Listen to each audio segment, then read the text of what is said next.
మీ యొక్క బ్రతుకును త్యాగం చేస్తారా క్రీస్తు కొరకు? మీ యొక్క ఉన్న టాలెంట్స్ని త్యాగం చేస్తారా క్రీస్తు కొరకు? మీకున్న సమస్తాన్ని కూడా దేవుని కొరకు త్యాగం చేస్తారా? ఒక్కసారి మీరు ఆలోచించుకోండి. ఒకసారి మీరు పరిశీలన చేసుకోండి.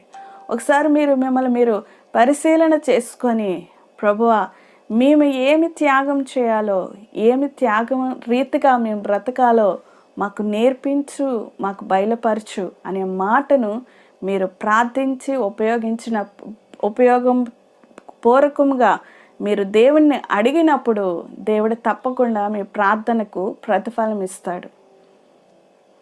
మీకు బయలుపరుస్తాడు, మీతో మాట్లాడతాడు ప్రభు.